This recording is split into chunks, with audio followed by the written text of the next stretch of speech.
ഉൽപ്പത്തിപ്പുസ്തകം 19 അധ്യായം 1 മുതലുള്ള വാക്യങ്ങൾ. ആ 2 ദൂതന്മാർ വൈകുന്നേരത്ത് സോദോമിലെത്തി.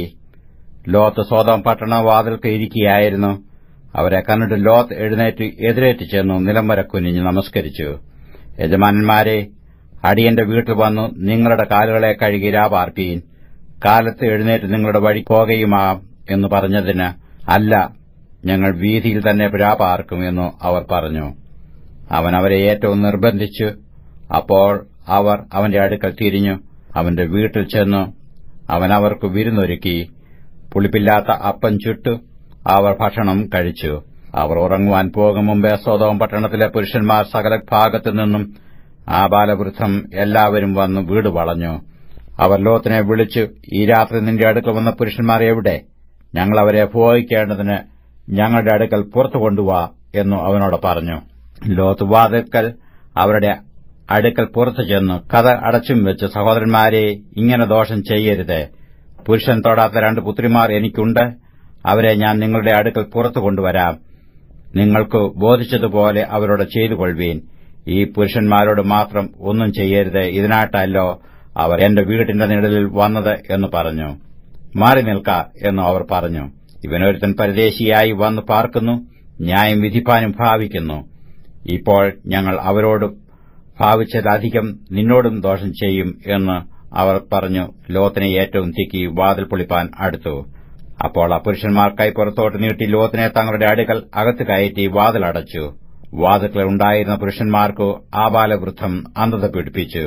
അതുകൊണ്ട് അവർ വാതിൽ തപ്പി തടഞ്ഞു വിഷമിച്ചു. ആ പുരുഷന്മാർ ലോത്തിനോട്, ഇവിടെ നിനക്ക് മറ്റു വല്ലവരുമുണ്ടോ? മരുമക്കളോ പുത്രന്മാരോ പുത്രിമാരോ? ഇങ്ങനെ പട്ടണത്തിൽ നിനക്കുള്ളവരെയൊക്കെയും ഈ സ്ഥലത്തുനിന്ന് കൊണ്ടുപോയിക്കൊള്ളുക. ഇവരെക്കുറിച്ചുള്ള ആവലാതി യഹോവയുടെ മുമ്പാകെ വലുതായി തീർന്നിരിക്കൊണ്ട് ഞങ്ങൾ ഈ സ്ഥലത്തെ നശിപ്പിക്കും. അതിനെ നശിപ്പിപ്പാൻ യഹോവ ഞങ്ങളെ അയച്ചിരിക്കുന്നു എന്ന് പറഞ്ഞു. അങ്ങനെ ലോത്ത് ചെന്ന് തന്റെ പുത്രിമാരെ വിവാഹം ചെയ്യുവാനുള്ള മരുമക്കളോട് സംസാരിച്ചു. നിങ്ങൾ എഴുന്നേറ്റ് ഈ സ്ഥലം വിട്ട് പുറപ്പെടുവീൻ. യഹോവ ഈ പട്ടണം നശിപ്പിക്കുമെന്ന് പറഞ്ഞു. എന്നാൽ അവൻ കളി പറയുന്നു എന്നു അവന്റെ മരുമക്കൾക്ക് തോന്നി. ഉഷസായപ്പോൾ ദൂതന്മാർ ലോത്തിനെ ബന്ധപ്പെടുത്തി, ഈ പട്ടണത്തിന്റെ അകൃത്യത്തിൽ നശിക്കാതിരിപ്പാൻ എഴുന്നേറ്റ് നിന്റെ ഭാര്യയെയും ഇവിടെ കാണുന്ന നിന്റെ 2 പുത്രിമാരെയും കൂട്ടിക്കൊണ്ട് പൊയ്ക്കൊള്ളുക എന്ന് പറഞ്ഞു. അവൻ താമസിച്ചപ്പോൾ യഹോവ അവനോട് കരുണ ചെയ്യുകയാൽ ആ പുരുഷന്മാർ അവനെയും ഭാര്യയെയും 2 പുത്രിമാരെയും കൈക്ക് പിടിച്ച് പട്ടണത്തിന്റെ പുറത്തു കൊണ്ടുപോയി ആക്കി. അവരെ പുറത്തു കൊണ്ടുവന്ന ശേഷം അവൻ, ജീവരക്ഷയ്ക്കായി ഓടിപ്പോക, പുറകോട്ട് നോക്കരുത്, ഈ പ്രദേശത്തെങ്ങും നിൽക്കുകയുമരുത്, നിനക്ക് നാശം ഭവിക്കാതിരിപ്പാൻ പർവ്വതത്തിലേക്ക് ഓടിപ്പോക എന്ന് പറഞ്ഞു. ലോത്ത് അവരോട് പറഞ്ഞത്, അങ്ങനെയല്ല കർത്താവേ, നിനക്കടിയനോട് കൃപ തോന്നിയല്ലോ. എന്റെ ജീവനെ രക്ഷിപ്പാൻ എനിക്ക് വലിയ കൃപ നീ കാണിച്ചിരിക്കുന്നു. പർവ്വതത്തിൽ ഓടിയെത്തുവാൻ എനിക്ക് കഴിയുകയില്ല. പക്ഷേ എനിക്ക് ദോഷം തട്ടി മരണം ഭവിക്കും. ഇതാ ഈ പട്ടണം സമീപമാകുന്നു. അവിടേക്ക് എനിക്ക് ഓടാം. അത് ചെറിയതുമാകുന്നു. ഞാൻ അവിടേക്ക് ഓടിപ്പോകട്ടെ. അത് ചെറിയതല്ലോ, എന്നാൽ എനിക്ക് ജീവരക്ഷയുണ്ടാകും. അവൻ അവരോട്, ഇക്കാര്യത്തിലും ഞാൻ നിന്നെ കടാക്ഷിച്ചിരിക്കുന്നു. നീ പറഞ്ഞ പട്ടണം ഞാൻ മറിച്ചു കളയുകയില്ല. ബന്ധപ്പെട്ടു അവിടേക്ക് ഓടിപ്പോക. നീ അവിടെ എത്തുവോളം എനിക്ക് ഒന്നും ചെയ്യുവാൻ കഴിയുകയില്ല എന്ന് പറഞ്ഞു. അതുകൊണ്ട് ആ പട്ടണത്തിന് സോവർ എന്നു പേരായി. ലോത്ത് സോവറിൽ കടന്നപ്പോൾ സൂര്യൻ ഉദിച്ചിരുന്നു. യഹോവ സോദോമിന്റെയും ഗോമരയുടെയും മേൽ യഹോവയുടെ സന്നിധിയിൽ നിന്ന് ആകാശത്തുനിന്നു തന്നെ ഗന്ധകവും തീയും വർഷിപ്പിച്ചു. ആ പട്ടണങ്ങൾക്കും പ്രദേശത്തിനും മുഴുവൻ, ആ പട്ടണങ്ങളിലെ സകല നിവാസികൾക്കും നിലത്തെ സസ്യങ്ങൾക്കും ഉന്മൂലനാശം വരുത്തി. ലോത്തിന്റെ ഭാര്യ അവന്റെ പിന്നിൽ നിന്ന് തിരിഞ്ഞു നോക്കി ഉപ്പുതൂണായി ഭാവിച്ചു. അബ്രഹാം രാവിലെ എഴുന്നേറ്റു താൻ യഹോവയുടെ സന്നിധിയിൽ നിന്നിരുന്ന സ്ഥലത്ത് ചെന്ന് സോദോമിനും ഗോമോരയ്ക്കും ആ പ്രദേശത്തിലെ സകല ദിക്കിനും നേരെ നോക്കി.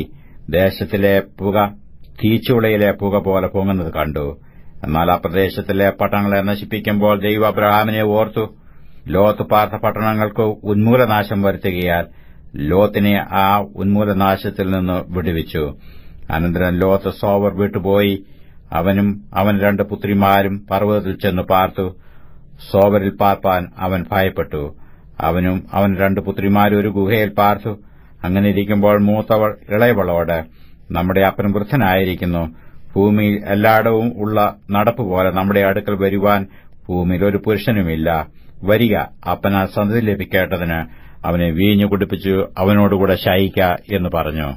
അങ്ങനെ അന്ന് രാത്രി അവർ അപ്പനെ വീഞ്ഞു കുടിപ്പിച്ചു. മൂത്തവൾ അകത്ത് ചെന്നു അപ്പനോടുകൂടെ ശയിച്ചു. അവൾ ശയിച്ചതും എഴുന്നേറ്റതും അവൻ അറിഞ്ഞില്ല. പിറ്റേനാൾ മൂത്തവൾ ഇളയവളോട്, ഇന്നലെ രാത്രി ഞാൻ അപ്പനോടുകൂടെ ശയിച്ചു. നാം അവനെ ഇന്ന് രാത്രിയും വീഞ്ഞു കുടിപ്പിക്ക.